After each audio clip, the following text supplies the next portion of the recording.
이재명 민주당 대선 후보가 대장동 특검 조건부 수용 입장을 밝힌 이후에도 특검 논의는 진전을 보지 못하고 있습니다. 민주당은 검찰 수사가 우선이란 입장인데 국민의힘은 즉각 특검법 협상에 나서라고 맞섰습니다. 이재명 민주당 후보가 오늘 부울경 지역을 시작으로 민생버스 전국순회 일정에 들어갔습니다. 윤석열 국민의힘 대선 후보는 서울 외신기자클럽 간담회에 참석해 주종으로 전락한 남북관계를 정상화하겠다고 말했습니다. 국회 예결위의 내년도 예산안 마지막 부결심사. 여당은 윤석열 후보가 부인이 연루된 도이치모터스 주가 조작 의혹에 개입했을 가능성을 제기했고, 야당은 이재명 후보가 대장동 의혹에 몸통일 것이라며 공세를 주고받았습니다. 청년 정치인의 시각으로 이슈를 분석하고 토론하는 청년말수. 오늘은 민주당 이재명, 국민의힘 윤석열 후보의 대권 행보와 이번 대선의 캐스팅 보트로 떠오른 2030 표심 등 대선판 이슈에 대해 짚어봅니다.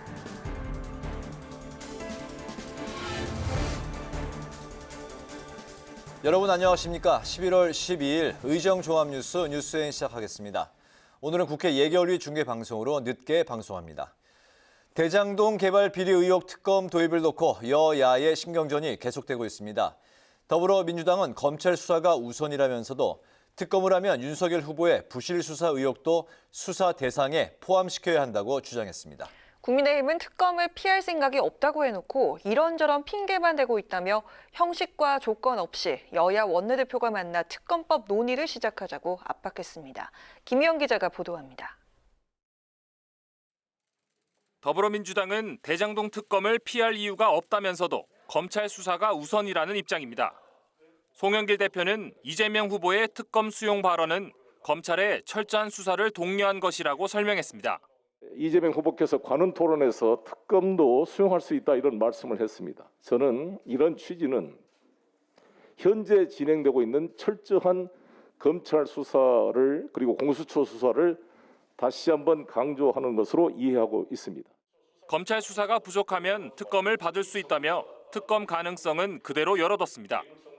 윤호중 원내대표는 얼마든지 협상할 수 있고 부산저축은행의 대장동 개발 불법 대출 사건에 대한 부실 수사와 관련해 윤석열 후보를 특검 수사 대상에 포함해야 한다고 주장했습니다.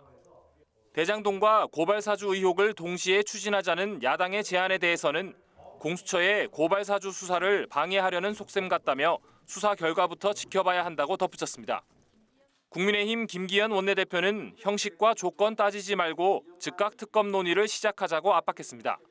그래야 내년 대선 전까지 결론을 내고 국민의 선택 기준이 확실해질 수 있다는 겁니다. 검찰 수사가 우선이라는 여당의 주장에 대해서는 이재명 후보가 앞에서 특검 도입을 말하면서 국민 여론을 살피고 당은 뒤에서 특검을 저지하는 이중 플레이를 펼치고 있다고 비판했습니다. 민주당 이재명 후보는 특검 수용 가능성을 언급했습니다.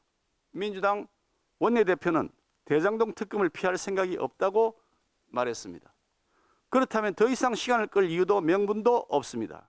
김도읍 정책위의장도 대장동 특검을 원하는 국민 여론이 70% 이상이라고 주장하며 이재명 후보는 아무런 조건 없이 특검을 수용하라고 주장했습니다. 이재명 후보가 조건부 특검 수용 의사를 밝혔지만 여야는 아직 협상을 시작조차 못했습니다. 검찰과 공수처 수사가 우선이고 결과가 미진하면 특검을 하겠다는 게 민주당의 입장인 만큼 특검 논의는 검찰 수사가 일단락되는 오는 22일 이후에야 가능할 것으로 예상됩니다. 국회 방송 김희연입니다. 이재명 더불어민주당 대선 후보가 매 주말 버스를 타고 전국의 지역 현장을 방문하는 민생 행보를 시작했습니다. 첫 방문지로 부산, 울산, 경남을 순회하는 이 후보는 지역 바닥 민심을 듣고 청년층과 접점을 넓히는 데 공을 들였습니다. 김세정 기자가 취재했습니다. 이재명 후보는 이재명의 매주 타는 민생버스, 줄여서 메타버스라고 이름을 붙인 버스를 타고 부울경으로 향했습니다. 지역 순회는 8주간 매주 주말에 전국 8개 권역별로 진행될 예정입니다.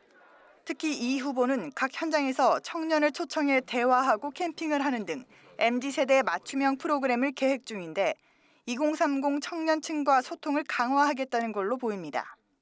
정말로 소외되고 또 똑같은 대한민국에 살면서도 지방이라는 이유로 차별받고 기회를 더 많이 잃고 있는 우리 국민들의 목소리를 듣고자 하는 것입니다. 울산에 도착한 이 후보는 가장 먼저 중앙전통시장을 방문해 자영업자들의 민심을 들었고 울산 지역 청년들과 청년이 묻고 이재명이 답하다라는 주제로 간담회를 가졌습니다. 이어 부산으로 이동해 비프광장에서 시민들을 만나고 다큐멘터리 영화를 관람합니다. 부울경 방문에 앞서 이재명 후보는 존 오소프 미국 상원 의원을 만났습니다. 이 후보는 미국의 지원과 협력 덕분에 한국이 선진국으로 인정받는 성과를 얻었다면서도 성과의 이면에 그늘이 있을 수 있다고 말했습니다.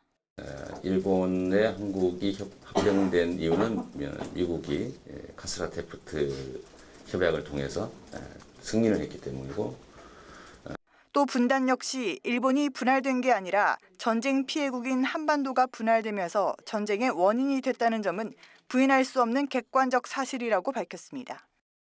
이런 가운데 이재명 후보 측은 지난 9일 이재명 후보 배우자 김혜경 씨의 부상 경위에 대해 기자회견을 열었습니다. 앞서 이재명 후보는 배우자의 낙상 사고로 하루 일정을 전면 취소했는데 이와 관련한 각종 유언비어가 돌자 적극 대응에 나선 겁니다. 이해식 선대위 배우자 실장과 신현영 대변인은 진료 기록과 구급일지 내용을 상세히 설명한 뒤 추후 유포되는 악성 루머에 대해선 엄중한 법적 조치를 취하겠다고 밝혔습니다. 국회방송 김세정입니다. 국민의힘 윤석열 대선 후보는 오늘 하루 외교안보 행보에 집중했는데요. 한미 간 포괄적 동맹의 중요성을 강조한 가운데 문재인 정부의 대북 정책에 대해서는 비판의 목소리를 쏟아냈습니다. 주종관계로 전락한 남북관계를 정상화하겠다고 말했고 정부의 종전선언 추진에 대해서는 부정적인 입장을 거듭 밝혔습니다. 보도에 홍예진 기자입니다. 방한 중인 데니얼 크리튼브링크 미 국무부 동아시아 태평양 차관보 접견에 이어 외신 기자 간담회에 나서며 외교 안보에 집중한 국민의힘 윤석열 후보.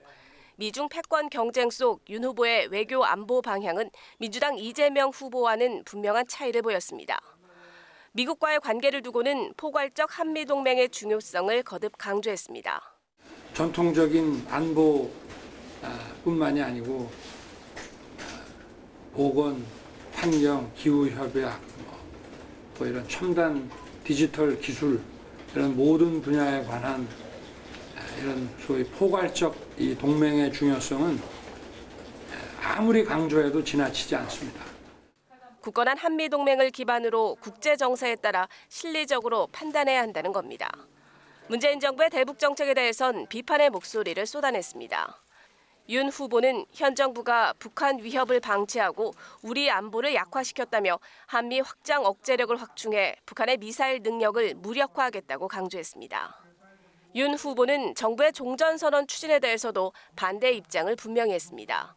그러면서 북핵 문제 해결을 위해 상시적 한미일 3자 회담을 제안했습니다. 윤 후보는 정부의 대일 정책에 대해서도 대일 관계를 국내 정치에 끌어들인 측면이 있다고 비판하며 국익에 입각해 실용주의적 정책을 펴야 한다고 밝혔습니다. 윤 후보는 주말에는 프로야구 한국 시리즈 관람 일정을 제외하곤 별다른 공식 일정을 잡지 않은 채 숨고르게 들어갈 것으로 보입니다. 정의당 심상정, 국민의당 안철수 후보는 오늘 하루 자신의 주력 분야에 집중하는 행보를 보였습니다. 심 후보는 과도한 노동시간이 야기한 새로운 불평등을 해소하기 위해 단계적으로 주 4일제를 도입하겠다고 약속하는 등 신노동 로드맵을 발표했고 온라인 동영상 서비스 OTT 플랫폼 기업을 찾은 안 후보는 K 플랫폼 발전을 강조하며 과학 대통령 이미지 부각에 집중했습니다. 국회 방송 홍혜진입니다. 내년도 예산안에 대한 부별 심사가 오늘을 끝으로 나흘간의 일정이 마무리됩니다. 마지막 날도 이재명, 윤석열 대선 후보를 둘러싼 의혹 제기가 계속됐습니다. 강민지 기자가 전합니다. 604조 4천억 원 규모의 내년도 예산안에 대한 국회 부별 심사 마지막 날. 교육부와 공수처 등이 참석하는 비경제부처 심사에서 이재명, 윤석열 후보에 대한 의혹 제기가 역시 줄을 이뤘습니다. 민주당에선 윤 후보가 배우자 김건희 씨가 연루된 도이치모터스 주가 조작 의혹에 개입했을 가능성을 제기했습니다. 당시 경찰 내사가 다른 공범의 제보로 시작됐었다고 주장하며 내부 제보였던 만큼 신빙성이 높았는데도 수사가 중단된 건 의심스럽다는 겁니다. 주가 조작의 전조로서 처벌받을 것을 감수하면서도 제보한 것입니다. 2013년 도이치모터스 주가 조작 사건에 대한 경찰의 내사가 중단된 배경에는 윤석열 후보자의 개입이 있었는지 합리적 의심이 듭니다. 야당은 근거 없는 의혹 제기라며 즉각 반발했습니다. 윤석열 후보의 본인과 또 그 가족에 대한 의혹 제기가 그 도를 넘고 있는 것 같아요. 뒷받침되지 않은 그런 의혹들을 마치 다 확인된 것처럼. 반면 야당에선 이재명 후보가 대장동 의혹의 몸통이라는 점을 거듭 주장했습니다. 김만배, 유동규 등 대장동 의혹 관련 인물들이 구속된 것을 두고 꼬리 자르기식 수사로 이어져선 안 된다고 강조했습니다. 몸통까지 가지 않고 깃털만 건드리는 그런 수사가 아닌가 하는 의도적 수사 축소, 이런 이야기들이 있는 겁니다. 성남시장이었던 지금 현 민주당의 대통령 후보 배임에서 자유로울 수 있겠습니까? 여당은 대장동 의혹의 씨앗은 윤 후보의 부실저축은행 부실 수사가 문제였다고 반박하며 검찰의 부실 수사에 대한 징계 시효를 문제 삼았습니다. 유독 대장동 사건만 조사를 안 하고 그렇게 피했는지 묻어버렸는지 그에 대한 의문점이 있고요. 물론 그때 당시 당사자가 그 윤석열 후보라는 점이 더 안타깝고, 이 밖에 외교부의 요소수 늑장 대처에 대한 질타와 정부를 향한 백신 치료제 개발에 대한 당부도 이어졌습니다. 국회 예결위는 다음 주부터 예산 조정 소위를 열고 예산 증감을 결정하는 본격적인 세부 심사에 들어갑니다. 하지만 전국민지원금과 50조 손실보상 등 여야가 대선 후보 공약을 두고 입장차가 커 난항이 예상됩니다. 국회 방송 강민지입니다. 국민의힘이 이르면 오는 20일 선대위를 출범시키겠다고 밝혔는데 선대위 구성을 놓고 신경전이 계속되고 있습니다. 사실상 총괄 선대위원장에 유력시되는 김종인 전 비대위원장은 허수아비 노릇하러 선대위에 갈 수는 없다고 밝혔고, 윤 후보 측은 뺄셈이 아닌 덧셈의 정치를 강조했습니다. 김동길 기자입니다. 국민의힘이 선대위 구성을 놓고 이견이 표출되면서 고심이 깊어지고 있습니다. 특히 관심은 윤석열 후보 캠프의 실무를 총괄할 총괄 선대 본부장이 누가 되느냐인데, 이준석 대표는 권영세 의원을 추천했고, 사실상 총괄 선대위원장이 유력시되는 김종인 전 비대위원장은 이명박 정부 대통령실장을 지낸 임태희 전 의원으로 가닥을 잡은 것으로 알려졌습니다. 또 김 전 비대위원장은 인적 쇄신을 통한 실용성을 갖춘 작은 선대위 구성을 요구하고 있습니다. 김 전 비대위원장은 오늘 선대위 합류 여부에 대해 허수아비 노릇을 할 수는 없다며 윤 후보의 결단을 촉구했습니다.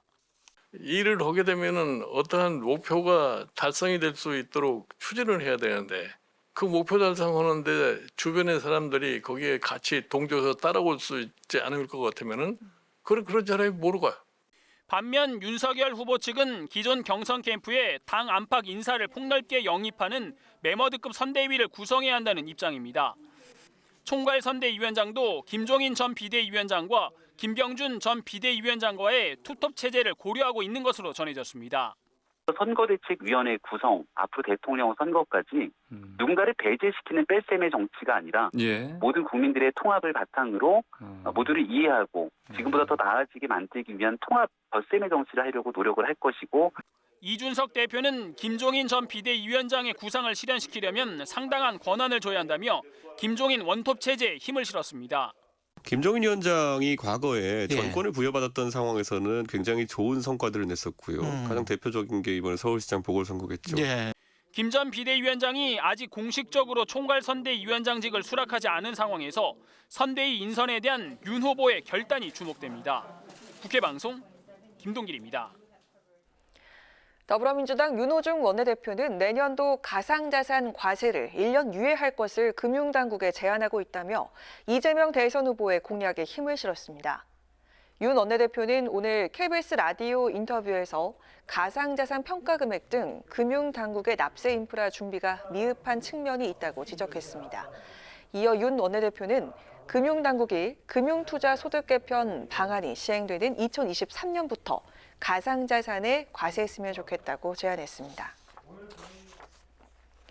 국민의힘은 무소속 양양자 의원의 전 지역 특별보좌관이 성추행 혐의로 1심에서 징역형을 선고받은 것과 관련해 더불어민주당의 사과를 촉구했습니다. 김현주 상근 부대변인은 양 의원과 민주당이 사건 초기에 혐의를 감추고 해명하는 데만 급급해 2차 가해 소지를 지적당했다고 비판했습니다. 그러면서 양 의원이 소속됐던 민주당 역시 이 같은 성추문이 다시 발생하지 않도록 근본적 대책을 내놔야 한다고 주장했습니다. 중앙선거관리위원회가 대선 공약 개발에 관여한 혐의로 여성가족부 소속 공무원 2명을 대검찰청에 고발했습니다.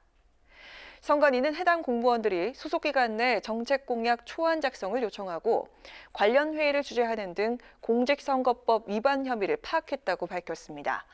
선관위는 또 공무원의 선거 관여 행위를 중대선거 범죄로 규정하고 있다며 유사 사례 적발 시 엄중 조치하겠다고 강조했습니다.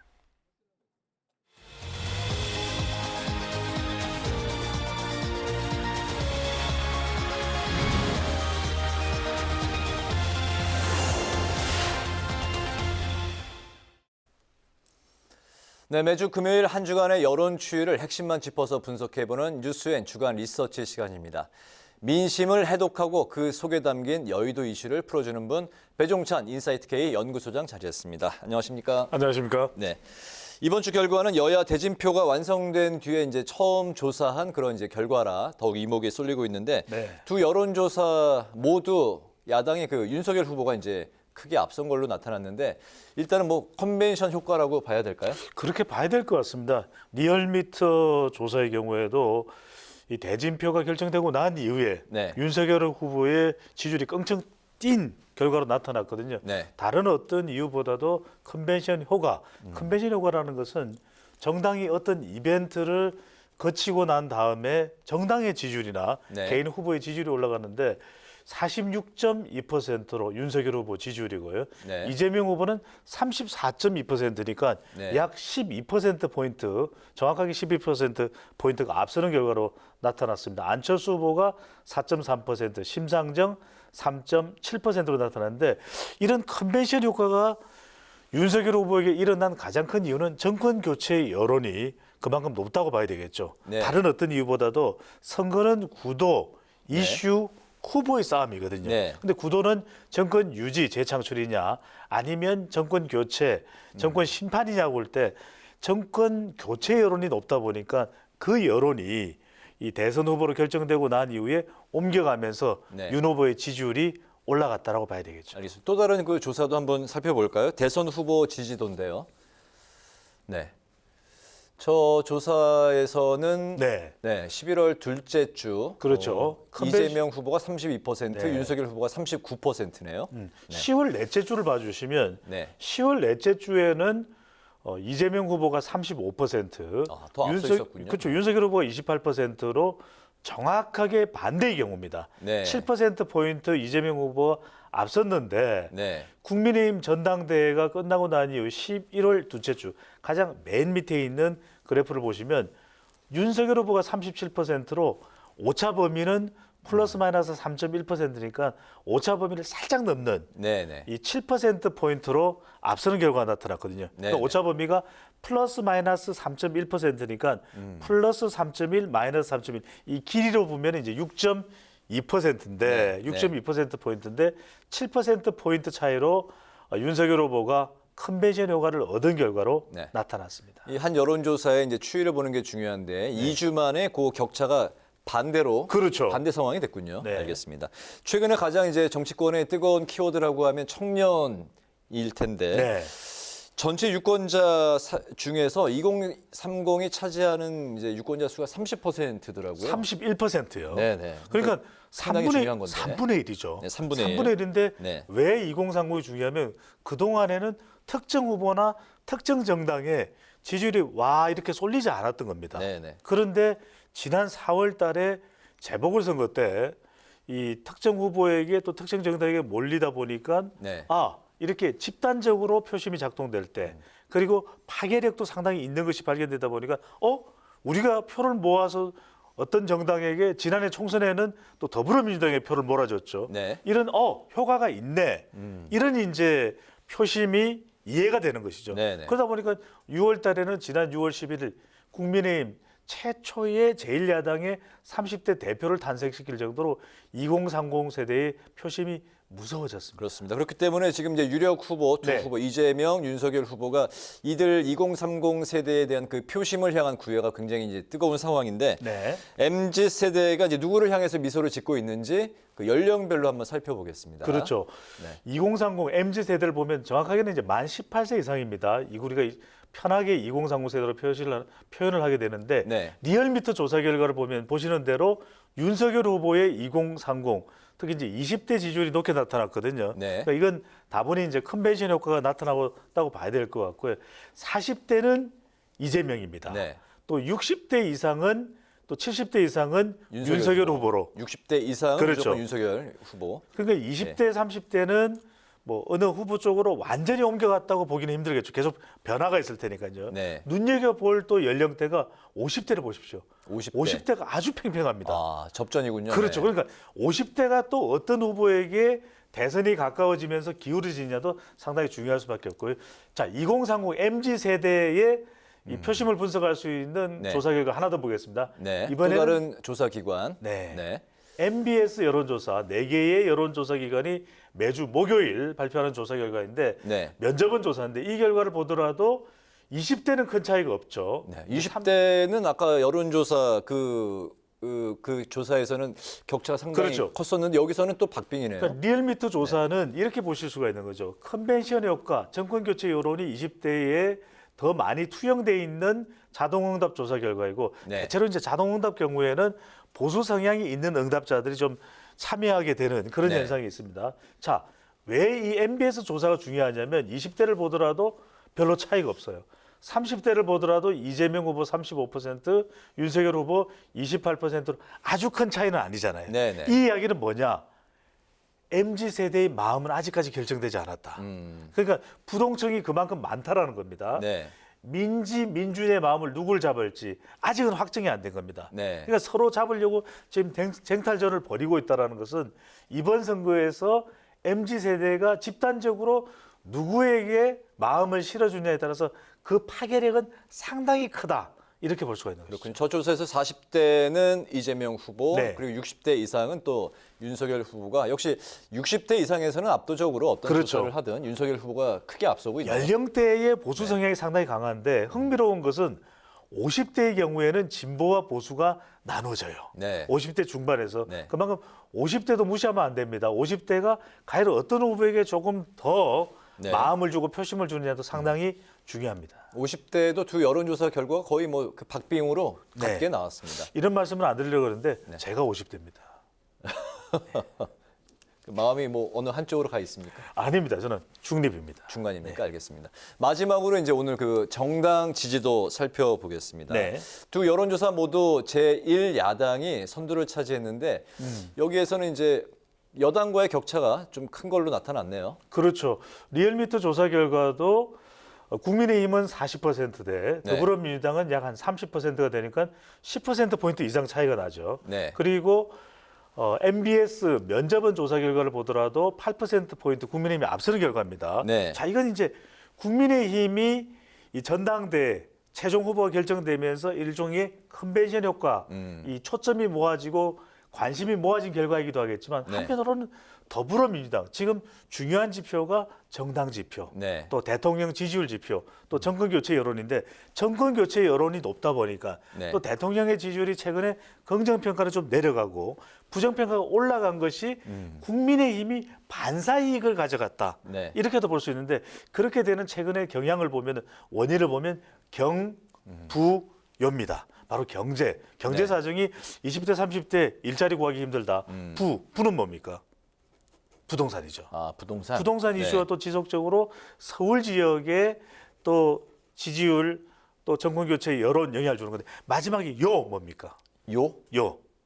요소수입니다. 그러다 보니까 지금 자영업청에서 지지율에 큰 변화가 있는 결과가 나타나거든요. 네. 그만큼 경제와 관련된 이슈, 요소수, 요소수 때문에 정당 지지율이나 대통령 지지율에 영향을 미쳐 이렇게 생각하시면 요소수, 마그네슘, 니켈, 망간, 히토류, 그러니까 이게 계속 이어지는 것에 대해서 이 원자재가 상당히 우리 산업에 부담을 주거든요. 네. 경제에 부담을 줄 수 있기 때문에 이런 일련의 사안들이 이 정당 지지율, 국민의힘이 정치적 반사 이익을 가져가는 것과도 정부 여당에는 이제 좀 이렇게 불리한 그렇죠. 예, 그런 이제 변수로 네. 알겠습니다. 연결된 것으로 보입니다. 한국갤럽이 이제 9일에서 11일 저 조사보다 더 이제 좀 최근의 조사인데 네. 여기는 이제 전화 면접원 조사죠. 네. 여기에는 이제 오늘 나온 결과를 보니까 정당 지지도가 양당 간에 2% 포인트 차로 또 좁혀진 결과가 나왔더군요. 이게 이제 중앙선거론조사 심의위원회 홈페이지에서 확인 가능한데 네. 계속해서 시점에 따라서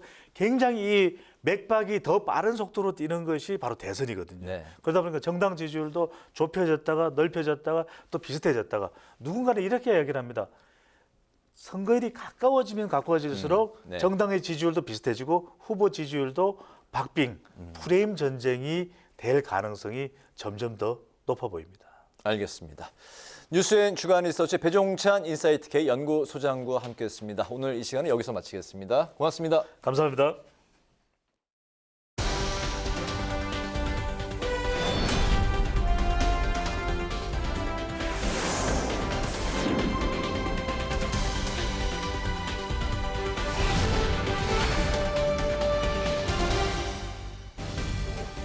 강아랑의 정치톡 시간입니다. 11월 12일 시선을 집중시킨 정치 뉴스 만나보시죠.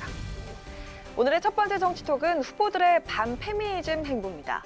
최근 더불어민주당 이재명 대선 후보와 국민의힘 윤석열 대선 후보가 20대 남성, 즉 2대남을 의식한 공약을 잇따라 내놓으면서 여성계는 물론 20대 여성들의 반발이 거세지고 있습니다. 이재명 후보, 여성가족부를 평등가족부나 성평등가족부로 바꾸고 일부 기능을 조정하는 방안을 제안한다며 여가부 개편을 약속했고, 윤석열 후보 역시 여성가족부가 남성을 잠재적 범죄자로 취급하는 등 국민에게 실망감을 안겨줬다며 여가부를 양성평등가족부로 개편하겠다는 공약을 내걸었는데요. 두 의원의 이 같은 행보를 놓고 전형적인 포퓰리즘이란 비판이 제기되고 있습니다. 정의당을 대표하는 여성 의원 심상정, 류호정, 장혜영 의원, 이재명 후보와 윤석열 후보를 향해서 맹공을 퍼부었는데요. 먼저 심상정 의원은 두 후보를 싸잡아서 반페미니즘 기수라고 규정하면서 왜 대한민국의 지도자가 되겠다면서 화해가 아닌 갈등을 조장하고 있느냐고 비판을 했고요. 류호정 의원은 두 아재 후보는 끝내 여성의 삶에 공감하지 못했고 당선을 위해 시민을 취사 선택했다고 꼬집었습니다. 장혜영 의원 역시 우리 사회의 성평등 토양을 해치는 공약을 내놨다고 지적을 했는데요. 관련 발언 직접 들어보시죠. 여성가족부가 마치 이 세상의 모든 악의 근원인 것처럼 이제 말씀하시는 분들의 목소리에 윤석열, 이재명 후보가 귀를 기울여서 몇몇 이제 남성들의 표를 갖겠다는 이유만으로 성평등 전략을 뒤집어 엎는 공약을 내는 건 정말 우리 선진국 위상에 걸맞지 않은 행태죠. 저는 그런 사람들은 대통령 되면 안 된다고 생각합니다. 2대남 표심에 집중하고 있는 이재명, 윤석열 후보. 상대적으로 여성에 대한 정책적 접근은 부족하다는 평가가 나오고 있는데요. 진정한 성평등 사회를 만들기 위해 꾸준히 노력하겠다고 외치고 있는 두 후보가 앞으로 우리에게 보여줄 양성평등 정책은 무엇일까요? 이어서 두 번째 정치톡은 이준석 아웃입니다.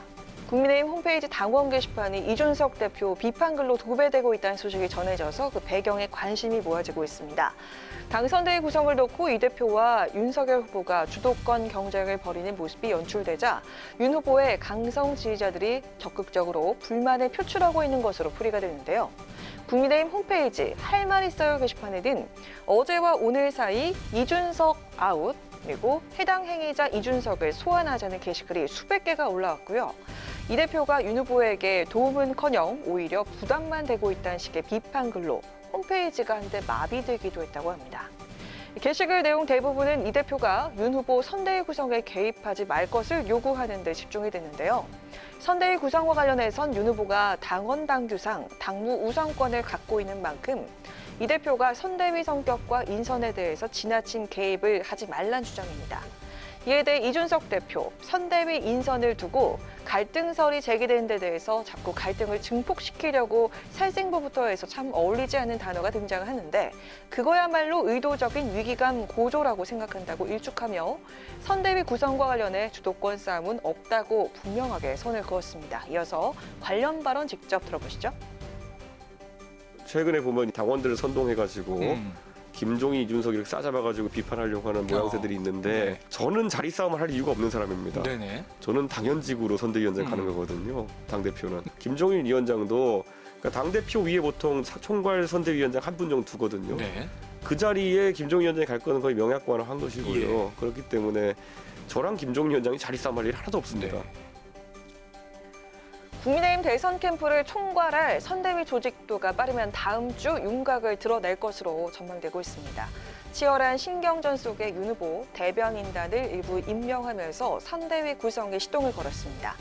야당 대표의 퇴출 논란 등 다양한 잡음을 일으켰던 윤석열 선대위, 과연 어떤 진욕을 갖추게 될까요? 지금까지 강한항의 정치톡이었습니다.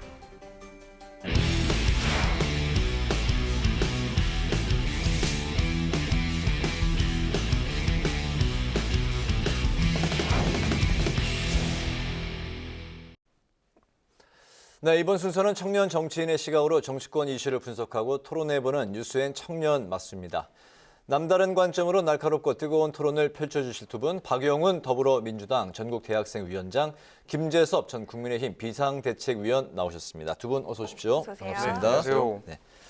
먼저 첫 질문 드리겠습니다. 여당의 이제 이재명 후보가 조건부 대장동 특검을 받을 수 있다. 이제 이런 입장을 관훈 토론회에서 이제 피력을 했는데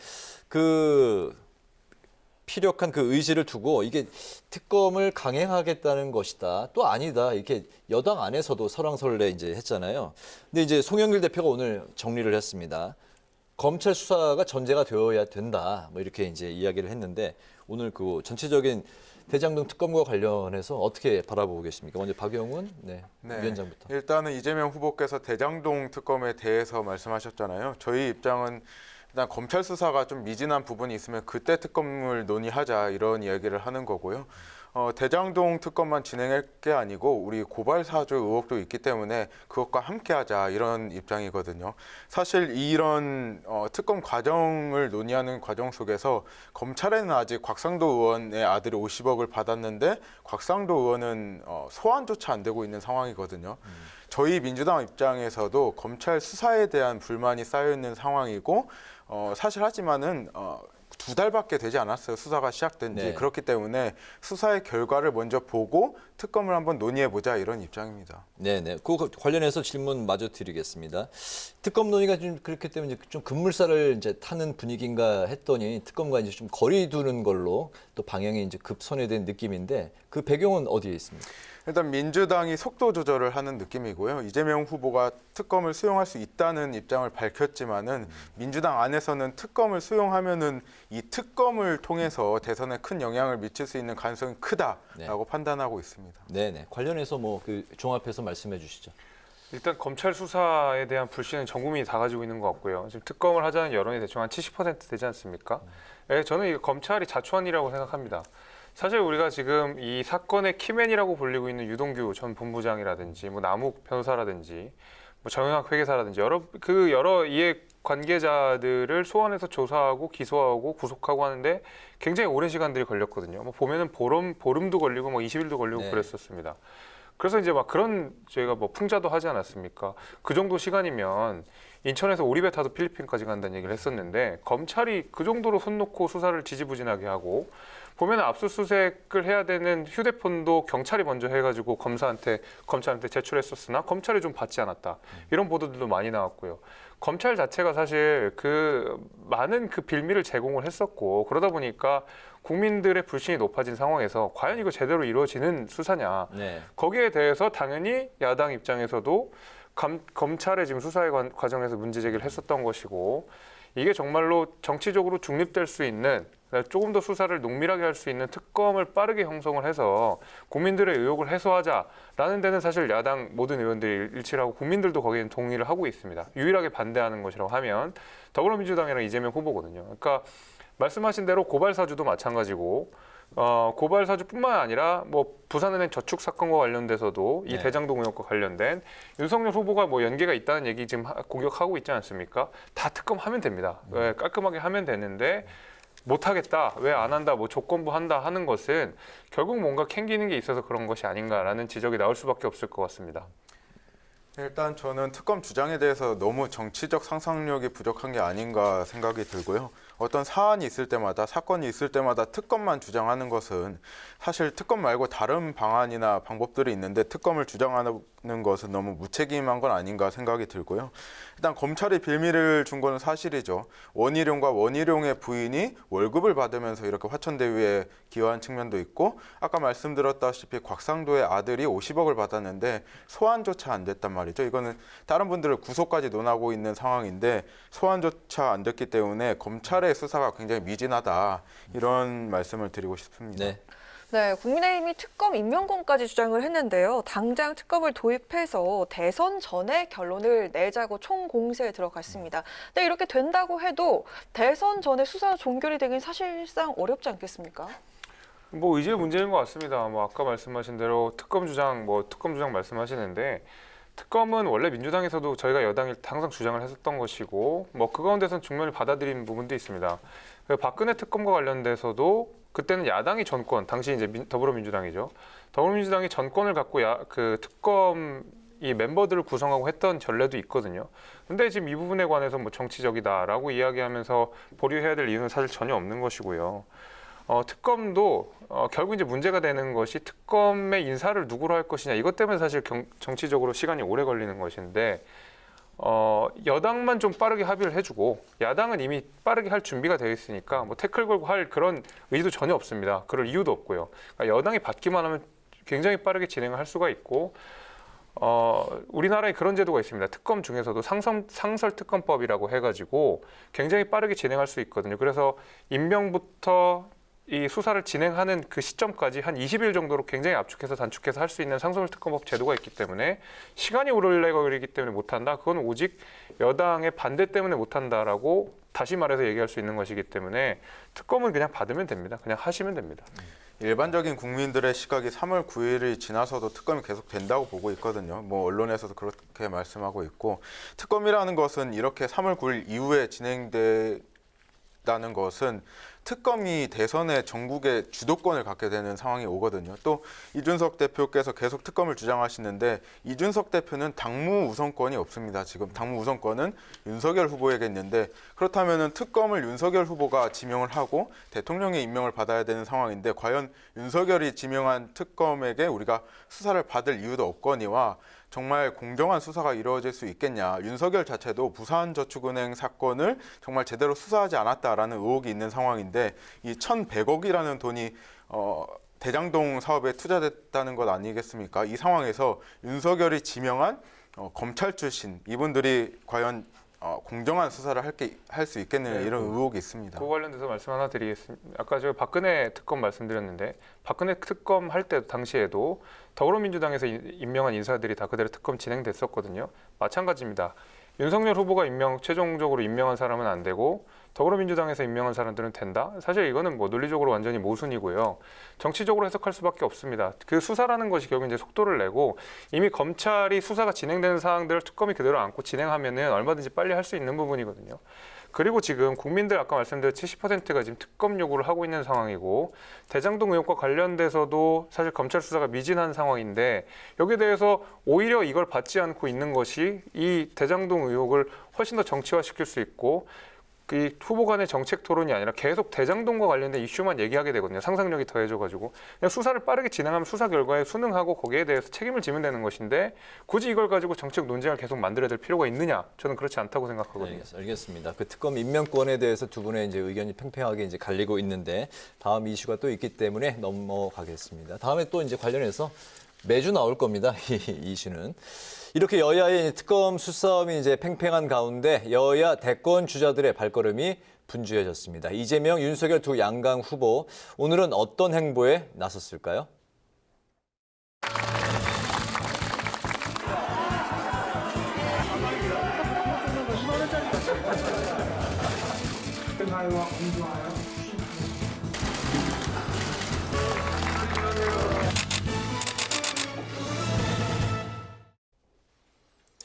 먼저 그 윤석열 후보의 행보부터 짚어보겠습니다. 광주와 봉하마을을 다녀온 윤 후보인데 오늘은 외교 행보에 나섰습니다. 그 기자 간담회에서 종전 선언에 이제 반대를 하면서 문재인 정부의 대북 정책을 신랄하게 비판을 했는데 두 분의 의견 듣겠습니다. 박용훈 위원장님. 일단 저는 한 가지 짚고 넘어가고 싶은 게 있는데 외교 행보를 보였다고 했잖아요. 윤석열 후보는 굉장히 외교적 결례를 범했다. 이 가운데 앉아있는 모습이 언론을 통해서 비춰졌는데 저런 자세로 대선을 치르겠다는 것 자체가 저는 어불성설이라고 보고요. 또 오늘 문재인 정부의 대북 관계를 비판하셨는데 그렇다면 이명박 박근혜 정부 시절 천안함도 피격되고 연평도도 포격 사건이 있었단 말이죠. 근데 문재인 정부 들어서는 북한의 대남 직접적인 도발은 없었거든요. 물론 개성공단에 여러 문제가 있었지만은 우리가 평화로 갈 것이냐 아니면 과거로 회귀해야 될 것이냐 판단을 해볼 때 윤석열 후보의 문재인 정부 비판은 저는 적절치 않다고 생각합니다. 네. 글쎄요, 문재인 정부의 대북과 관련돼서 만족할 만한 사람들은 대개 이제 민주당 의원들 이외에는 별로 없는 것 같은데 말씀하신 대로 이 북한의 도발이 이명박 박근혜 정부 때 있었지만은 마찬가지로 개성공단 폐쇄라든지 아니면 남북 연락소를 폭파시켜버린다든지 하는 이슈들도 분명히 있었거든요. 그 위에 계속 핵실험을 강행하고 진행하고 하는 부분들 분명히 있었고요. 사실 어떻게 보면은 그때는 좀 우리가 압박 전략을 좀 썼다면 이번에 회유 전략을 썼음에도 불구하고 사실 북한이 대한민국의 뒤통수를 친 꼴이 된 것인데 과연 문재인 정부의 대북 정책을 잘했다고 말할 수 있느냐? 전 여기는 그렇지 않다고 생각을 하고 종전선언과 관련돼서도 얘기가 당시에 문재인 대통령이 종전선언을 했을 당시에도 북한에서도 오히려 약간 이거 좀 성급하다라는 비판을 한 적이 있었거든요. 그러니까 우리가 엇박자가 되는 것이 우리는 일방적인 구애를 하고 있고 북한은 거기에 대해서 준비가 안 돼 있고 그러니까 되게 굉장히 국민들이 보시기에도 우스운 꼴이 되는 거죠. 그래서 저는 이제 윤석열 후보가 문재인 정부의 대북 정책에 대해서 비판한 것은 일정 부분 타당하다고 생각이 되고 그런 부분에 있어서는 저는 납득할 수 있는 거라고 생각합니다. 많은 국민 여러분들께서 이번 정부에서 전쟁이 날 수도 있다라는 위기감을 느낀 적은 사실 없는 것 같고요. 이전에 북한의 직접적인 도발로 인해서 그 과거에 불안했던 시절로 돌아가고 싶은 분들은 없을 겁니다. 저는 또 일방적인 구애 말씀하셨는데요. 평화를 얻기 위해서 우리가 좀 일방적으로 구애하면 어떻습니까? 전쟁이나 그보다 더 중요한 게 사람의 생명이거든요. 저는 평화가 가는 길은 없고 평화로 가야 된다고 이렇게 생각하고 있습니다. 네, 한편 이재명 후보는요, 민심 대장정에 들어갔습니다. 첫 방문지가 바로 부울경인데요. 민주당 취약지대이면서도 또 자신의 취약 지지층인 2030 공략에 나서면서 부울경을 찾았는데 어떻게 평가를 하시는지 들어보고 싶습니다.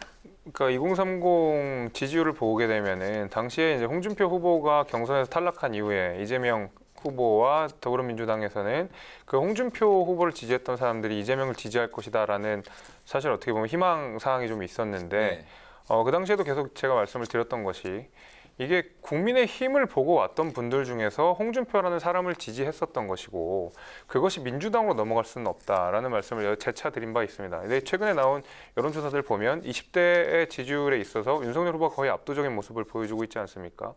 그런 면에 있어서 이재명 후보가 단순히 어떤 20대, 30대, 특히 오늘 같은 경우에는 가상화폐 관련돼서 과세를 유예하겠다라는 정책들도 하고 있지만은 전 대부분 피상적인 얘기라고 생각합니다. 정말 20대, 30대가 원하는 것이 무엇인지 좀 면밀히 파악할 필요가 있고 20대, 30대가 가장 문제가 되는 예를 들면은 주택 문제라든지 아니면은 이 노후 대비를 위한 연금 문제라든지 사실 해결하기 굉장히 어려운 문제들에 대해서는 이재명 후보가 실패했던 문재인 정부의 정책들을 그대로 계승 내지는 더 강화하는 방식으로 설계를 해놨고 또 젠더 문제라든지 최근에 이슈들을 좀 가지고 오긴 했지만 거기에 대해서 굉장히 많이 침묵하고 있었거든요. 그런 면에 있어서 지금 행보가 노력은 하고 있겠지만은 사실 20대, 30대의 마음을 돌리기가 쉽진 않아 보인다.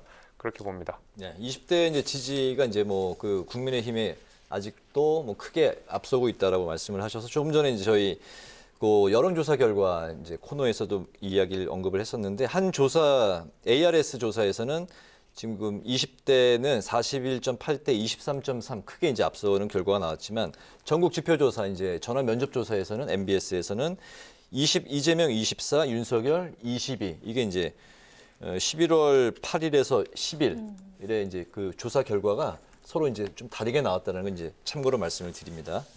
네, 일단은 국민의힘을 보고 2030이 들어왔다고 말씀하셨는데 저는 2030이 국민의힘을 보고 들어왔다고 생각하지는 않고요. 왜냐하면 이분들이 오세훈 서울시장의 당선 그리고 이준석 당대표의 당선을 보면서 정치 효능감을 느낀 분들이거든요. 그래서 이번에 국민의힘 입당을 굉장히 많이 하셨고 그렇기 때문에 이분들이 단순히 국민의힘을 보고 왔다기보다는 본인들의 목소리를 들어줄 수 있는 사람을 보고 왔다고 생각하거든요. 그렇기 때문에 이분들이 언제든지 후보를 바꿀 수 있다. 또 다른 여론조사를 보면은 아주경제에서 의뢰한 여론조사인데요. 20대 지지율은 이재명 후보가 26%, 윤석열 후보가 36%로 10% 정도 뒤지지만 30대는 36%로 이렇게 동률로 나오고 있거든요. 그래서 2030의 표심은 이분이 어떤 정책을 내느냐, 우리의 의견을 얼마나 반영하냐에 따라 다르지 무조건 국민의힘을 무지성으로 지지하는 분들은 아니다라는 것을 말씀드리고 싶습니다.